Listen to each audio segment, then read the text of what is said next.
Good morning అండి. Health insurance ఎందుకు తీసుకోవాలి? చాలామంది హెల్త్ ఇన్సూరెన్స్ అనగానే అదొక వేస్ట్ ఇన్సూరెన్స్. అది మనము ఇన్వెస్ట్ చేస్తే ఏం కాకపోతే డబ్బులు వేస్ట్ కదా. సో మనకు ఆల్రెడీ గవర్నమెంట్ ఇస్తుంది ఆరోగ్యశ్రీ లాంటిది, లేదా నేను పనిచేసే కంపెనీలో నాకు హెల్త్ ఇన్సూరెన్స్ వస్తుంది. సో ఇవన్నీ చెప్తూ ఉంటారు. సో వీటికి నా ఒపీనియన్ నేను చెప్తాను. సో ఫస్ట్ ఏంటంటే గవర్నమెంట్ ఇచ్చేది అది వాళ్ళు ఇచ్చే హాస్పిటల్స్ ఎలా ఉంటాయి, ఆ ఫెసిలిటీస్ ఎలా ఉంటాయి అనేది మనందరికీ తెలిసిందే. అండ్ మనందరికి కూడా ఫ్రాంక్గా చెప్పాలంటే గవర్నమెంట్ మీద ఎవరికీ నమ్మకం ఉండదు.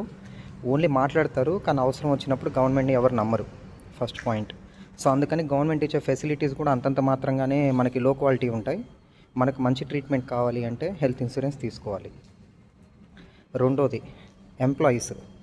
వీళ్ళు మాకు కంపెనీలో హెల్త్ ఇన్సూరెన్స్ ఇస్తారు, నాకెందుకు అని అంటున్నారు. ఈ మధ్య మనం గమనిస్తే చాలామందిని పీకి పడేస్తున్నారు కంపెనీల్లోంచి. రీజన్స్ ఏవైనా ఉండొచ్చు. సో నీకు జాబ్ పోతే నీకు ఆ హెల్త్ ఇన్సూరెన్స్ అనేది పనిచేయదు.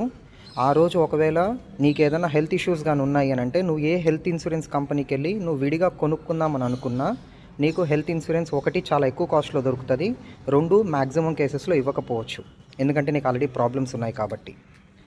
సో మనకి హెల్త్ ఇన్సూరెన్స్ అనేది అన్నీ బాగా ఉన్నప్పుడే తీసుకోవాలి. అప్పుడే మనకి ఏదైనా ఇబ్బంది వచ్చినప్పుడు అది మనకి హెల్ప్ అవుతుంది.